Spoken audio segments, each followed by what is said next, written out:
Well, we're 1 year removed from Joe Biden's disastrous retreat in Afghanistan. And so, who better to have on the program than a combat decorated Green Beret who joined us more than a year ago for some incredibly prophetic words about what was about to happen in Afghanistan? Welcome, Congressman Mike Waltz. Hey, thanks. Yeah, good to be back with you guys. And we're gonna have to find something more positive to talk about because I promise you at the end of this, everybody's gonna want to drink after listening to your No, I know. listening And, to and, and that's the thing yeah. that I hate that we've worn this groove with you because you seem like a guy I'd love to go out and have a beer and tell some jokes with, but you also know more about this topic than anybody I know. And for our listeners, they've been concerned about this every day, right? Yeah. And as Yeah. the country has sort of lost focus on what happened in Afghanistan, I think it's important, at least a year removed, to look back at the chaos and what's ensued. Yeah. Look, I mean, here we are a year later, and girls can't go to school in Afghanistan. Women can't work. Heck, women can't even go out of the house. They've got a massive famine going on.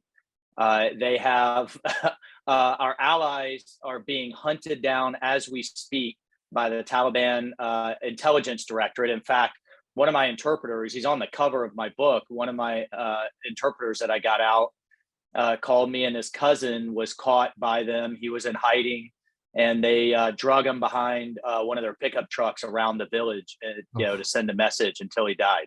Right.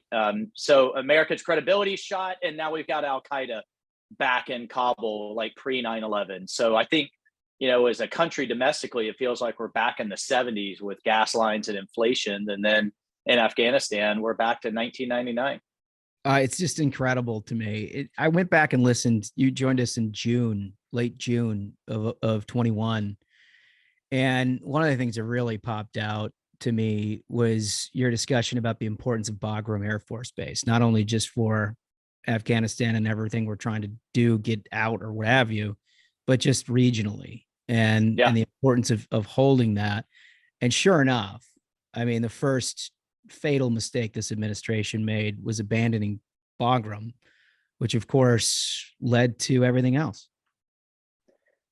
Yeah, look, just so to kind of put it in context, that was the main base, 12,000-foot runway that we conducted all our counterterrorism activities on. And by the way, half the world's terrorist organizations still exist, and the intelligence community right now is kind of covering their rear end. They're briefing us on a regular basis. Hey, these guys intend to hit you again. They're developing the capability to do so, and the Taliban is doing something between jack and squat to stop it.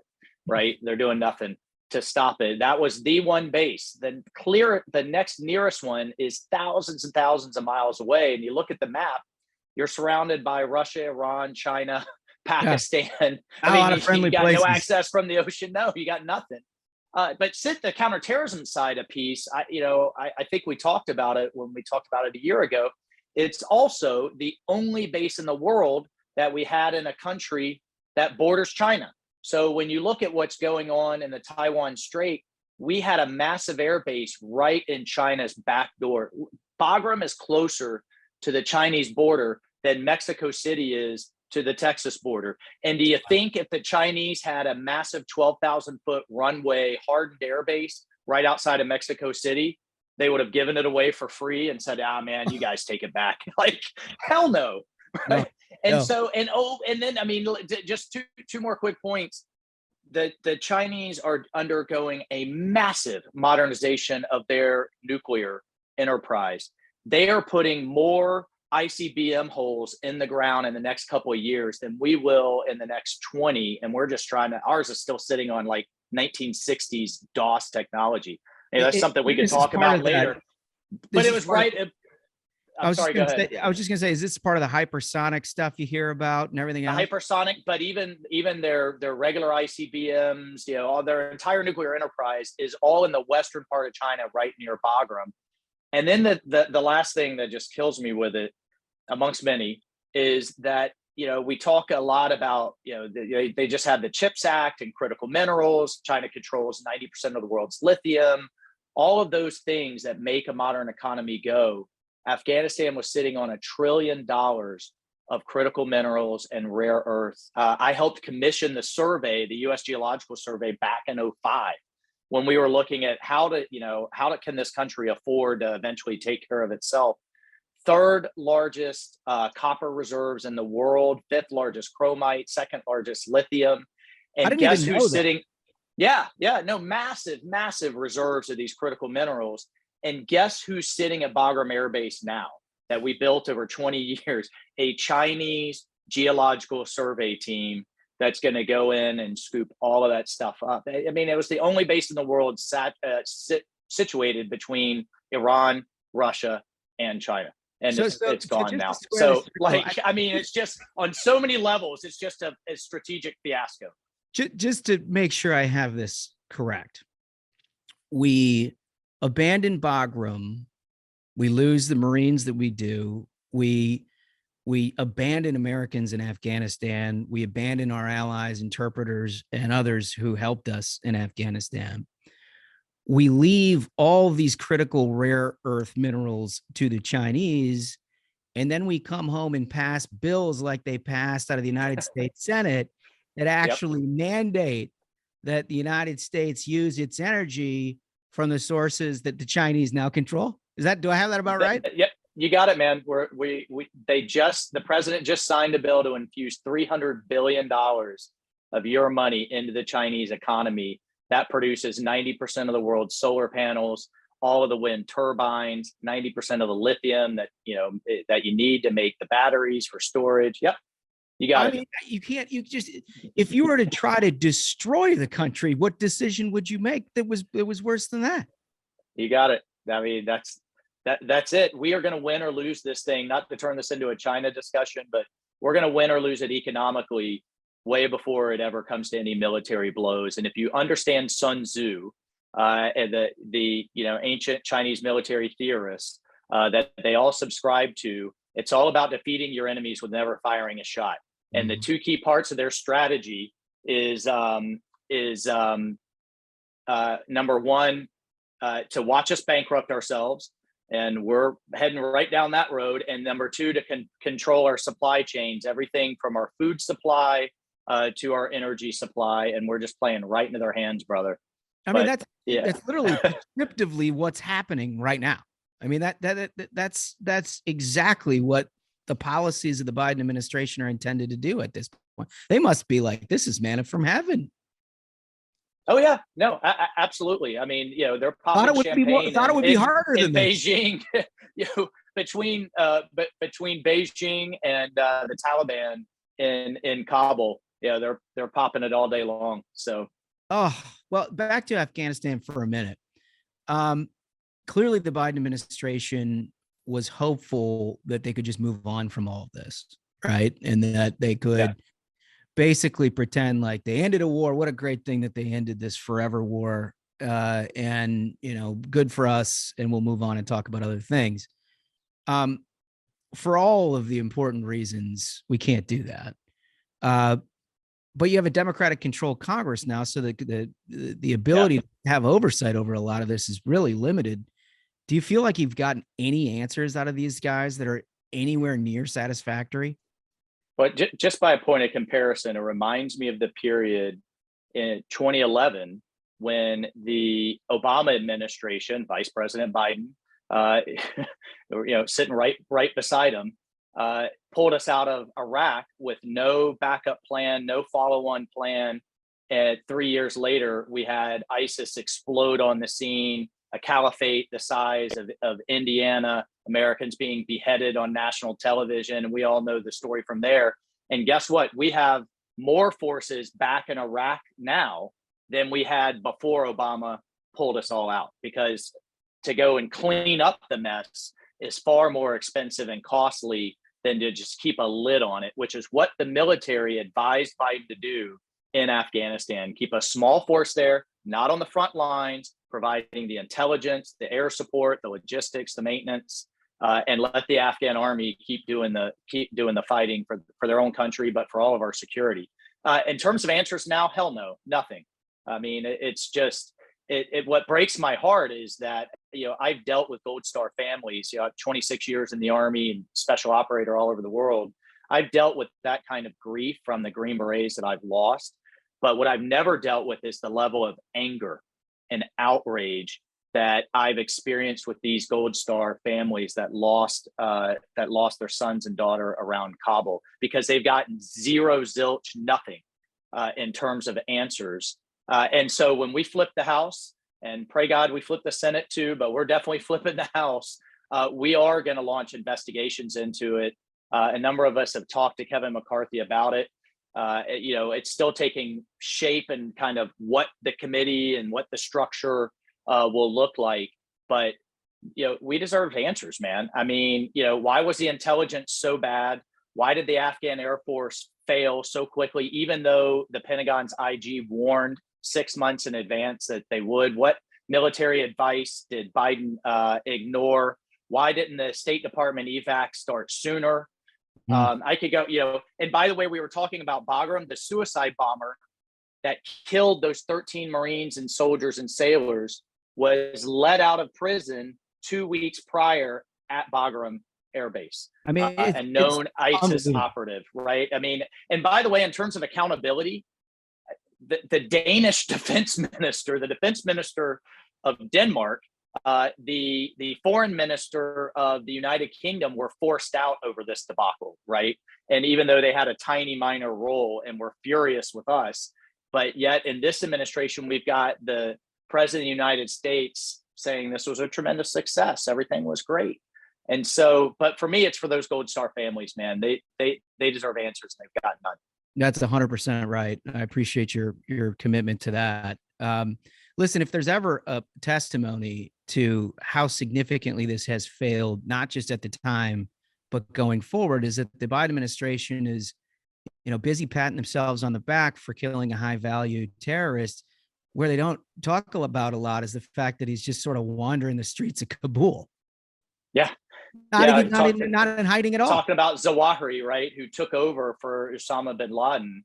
He's been Al-Qaeda's number one for the last decade. And what kind of blows my mind is the CIA has had an entire team absolutely focused and dedicated to finding this guy for the last 20 years. And then just a few months ago, he just kind of, has a big coming out party in Kabul, moves his family. The neighborhood that he was staying in is like the McMansion. Believe it or not, there is one, a McMansion neighborhood. It's all the narco opium mansions in Kabul, and is parading around. So what did the Taliban tell him? What kind of deal was cut? There's so many questions that need to be answered. But the bottom line is, the UN has said 10 to 15,000 foreign fighters are migrating out of the Middle East back into Afghanistan. Al-Qaeda is clearly there. The Taliban are the rock stars of the jihadi world. This is the caliphate that they've always wanted. And the other piece I have is, in terms of material support to Al-Qaeda, we're providing billions in foreign currency reserves, the Biden administration, hundreds of millions of aid. And you've got the Taliban number 2, Haqqani, hosting the leader of Al-Qaeda. That's wild. So where is that money flowing? Is that against the law? In terms of material support, are those hundreds of millions of taxpayer dollars flowing right into Al-Qaeda now? So again, back to the investigations. We've got to get to the bottom of this while we got to get the House back. Yeah, I mean, the guy's in a country club community working on his mid-range irons, and the Taliban, it's just sort of like, hey, I think you're good here, man. I think you're good. Yeah, exactly. I mean, I can't emphasize enough what kind of hiding this guy was in. No phones, no nothing, only couriers, right? He didn't want to happen to him what happened to Osama bin Laden. And for him to just kind of come out in the open with a big, like you said, is out kind of dancing around the Capitol is pretty extraordinary. And we got to get to the bottom of what was behind it all. A lot of questions. Oh, man. All right. Well, I'm glad you're on that. Let me turn the page for a minute, sort of related, but sort of not. And by the way, if I could just touch that real quick, you know, the one thing that I don't want to let go, or I don't want to miss here, is that these veterans groups, like one of them just released a book, Task Force Pineapple, that just came out. I'd recommend everybody read that. They haven't let go, especially the special operators that worked most closely with like the Afghan commandos and the special forces, and with our interpreters. I know guys that have quit their jobs, exhausted their savings, their marriages survived, you know, a dozen deployments, but haven't survived this withdrawal, because it is to our core. You never leave a fallen soldier. And that applies to our allies in the foxhole with us just as much as it does a fellow American. And they are not letting this go. They're still shuffling these guys around in safe houses, keeping them financially viable. And there's still Americans there too. I just had a sit down with Tony Blinken, Secretary of State, and he said, you know, we kind of asked him about, hey, that 100 number that you and the president kept throwing out. And he said, yeah, it ended up being more like 800. But he said, because initially they didn't want to get out, and then they changed their mind. Like, hell yeah, they changed their mind, right? And the few that there are still some left behind, but that's because they can't get their families out. And I said, what honorable man would just leave his, you know, wife, kids, mother, father? Of course they wouldn't, but that you don't get to then put them in a category of don't want to leave.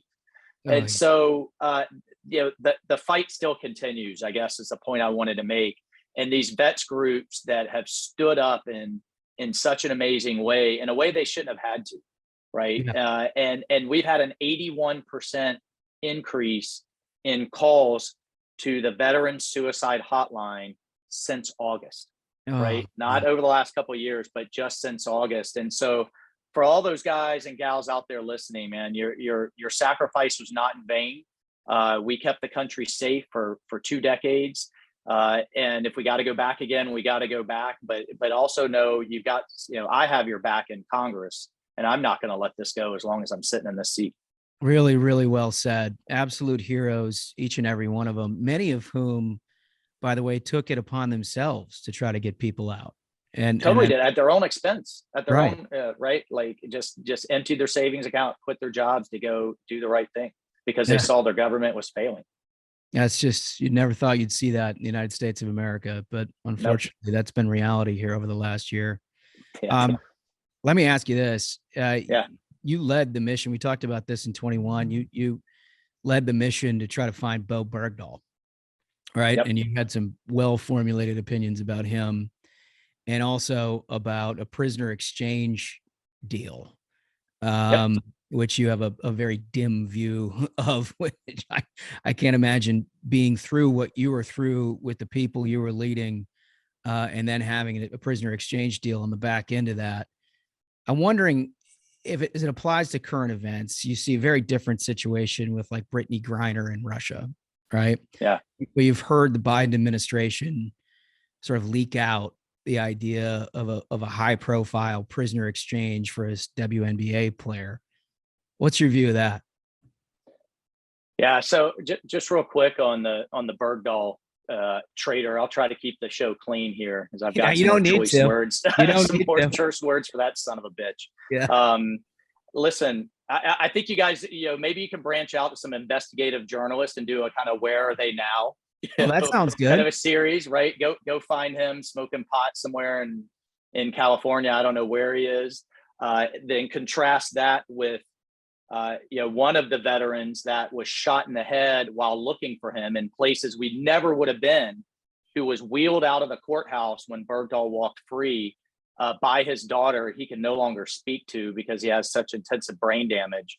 And then contrast that with 3 out of the 5 in the trade are now sitting high on the hog in Kabul right now, running this terrorist caliphate, right? 3 out of the 5 that Obama traded for him, that special operators had fought and died to get him into Gitmo in the first place. But anyway, listen, I don't want to even cut you off on that because it's just such an important story that gets glossed over time and time again. This was one of the great failures amongst a pile of failures of the Obama administration, which Joe Biden had a front row seat for. Yeah. No, absolutely right. And it just underscores their approach, right? Because you've got a lot of the same. The Obama team is all sitting around Biden, and you see it in the Iran deal. You see it in how they're dealing with Taiwan. If we just concede enough, if we just give enough, if we just sit at the table with a lot of goodies, then our adversaries will play nice too. And man, I mean, they just smell weakness all over this White House, and that's why you see from Russia to Iran to Venezuela, China, you name it, they're all in the march right now because they smell opportunity and they smell weakness. But No question. on the Griner case, look, there's a couple of pieces there because I've worked these hostage situations, and actually, my wife was a former hostage envoy, the negotiator at the State Department, so I lived it, kind of through her as well. This is not a good deal to trade Victor Bout. Plus, I think Putin sees right now that there's only upside for him. Time is on his side as the left freaks out over a celebrity. Meanwhile, there are dozens and dozens of Americans held around the world that, Austin Tice, the longest held journalist in Syria, just hit a 10-year anniversary of being missing. His poor mother, his hair is, anyway, it's just an awful situation. But Putin right now in this case only sees upside. Time is on his side, and he knows with this crowd that they'll continue to make concession after concession after concession to try to get her back because of the pressure from the left. And look, I want every American to come home, period. But we've got to stop making concessions to get our Americans home and start causing pain and make the pain so high and so obvious that the next terrorist group or the next rogue regime that thinks about snatching American off the street says, you know what, this ain't going to be worth it. Americans are going to hit me in my wallet. They're going to hit my tribe. They're going to, hellfires are going to come flying through my window. Just, the cost is too high, not worth it. But right now, they only see upside. And a lot of times they'll just snatch an American and just sit on it, him or her, until the deal presents itself at some future date. So if they make this deal, you've got I think you've got a bullseye on the back of every American in Russia. Well, by the way, anybody who has a name that anybody recognizes, right? I mean, that's the other piece of it. That's right. Well, and the more name ID, the more recognition you have. Obviously, this will set the precedent for the more that regime can get. And I would be remiss. We were talking about Afghanistan. There's still an American Navy veteran by the name of Mark Frericks that are being held by the Haqqani Network, which was the same group that's the number two. They're closely aligned with the Taliban that was hosting Al Qaeda. They've been holding them for 2 years. And the thing the Taliban and the Haqqani wanted the most was the withdrawal of all U.S. forces. We didn't get them for that. The next thing they want the most is the release of billions in foreign currency reserve. Didn't get them for that. Hundreds of millions in foreign aid. Didn't get them for that. So, I mean, these guys couldn't negotiate their way out of a paper bag. But my heart breaks for that family. They're holding a hostage right now as we speak. And we've got State Department officials, drinking chai and sitting in 5-star hotels in Qatar, negotiating with them. It's how about not another dollar, not another dime, and we're going to start, going right back to missiles flying through windows until you let that American go. How about we take that approach? Yeah, well, because that's what they understand, man. That's they understand strength and power, and they're not getting it from this crew. No, that's 100% right. Last thing I want to get to, you wrote an op-ed I saw a couple of weeks ago about COVID vaccine mandates and the effect that it might have on the National Guard. Yeah. What are your views on that? Well, just so people have a sense, we're talking about in some states up to 30% of their National Guard, right? I mean, it really varies. Some states have been more than others. So one, if the Pentagon, who apparently is still thinking about it, follows through on discharging all of these soldiers who, by the way, were on the front lines of the whole COVID pandemic, even before there were vaccines, right? it will gut the National Guard. You layer that on top of, we're in a recruiting crisis right now, so it's not like they can easily replace them. You layer that on top of, especially in my state, like Florida, we're in hurricane season, California's in wildfire season, Right. and how much we've used the National Guard. And every time you hear them getting called up, they're saying goodbye to their employer that they have to hope, that they have to go back to, and their job's waiting on them. And they're still being used for overseas missions. So it is a witch's brew. And the argument that you hear is, hey, you give an order in the military, you got to follow an order. If we give on this, then it'll be a slippery slope for all other things. Well, a couple points I'd make there. Yes, you tell your platoon to charge the hill, they got to charge the hill. But as a leader, you always evaluate the cost to your unit of any given order. And if you see that the cost is going to be so high to charge on that hill, then sometimes you reevaluate. Is this the order I've just got to stick to just because? And then the entire situation with the vaccine has changed, fundamentally different. When it was absolutely Fauci and everybody else saying, take this vaccine, it stops the spread. You Right. can't have soldiers getting into tanks or sailors getting into submarines if they're going to infect the whole crew.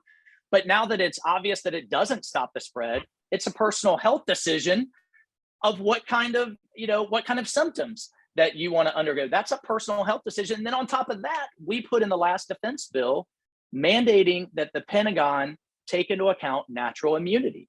And it would take about a week to go and test all of those Guard soldiers who have been on the front line of the pandemic to see then if they've got natural immunity. That a mountain of research has shown now is just as good. So I pray that some common sense prevails here, that they get out of this like vaccine ideological dogma that they're in. But we'll see. I'm on the Armed Services Committee, and we'll keep pounding away. And I'm telling a lot of those National Guard soldiers, hold on till we get back in charge, and we can get some better legislation in there if the Pentagon, if common sense doesn't prevail. Listen, I don't know anybody who's more consistently right about all of these issues than you are, Congressman. Last thing before we go, how's your election? How's Florida? We gonna have a big red wave down there? Yeah, I think so. Look, I think we're going to flip 4 seats in Florida. I mean, that's pretty much the majority right there.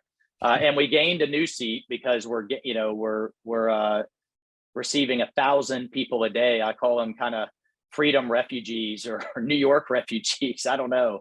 But the thing that Florida, where it's a game changer, that I think this cycle and next will take us from purple state to red state, is that we've gone from a deficit. In 2012, there were 600,000 more registered Democrats than Republicans a decade ago. Now there's 250,000 more registered Republicans than Democrats, 850,000 voter swing in the last 10 years. So, that's a game changer. As long as our side turns out to vote and they're fired up. I mean, it's one thing in the 2020 campaign for us to all warn, in speech after speech after speech, what will happen if the progressives are in charge. But now it's on display for the whole country, from the disasters in foreign policy, from Afghanistan to the weakness in South China Sea, and now the economy on fire, the border on fire, gas lines. I mean, this is what happens when you have the progressives take over. So I think we're going to see a great turnout in Florida. And the final thing is, I think we've really been leading the way.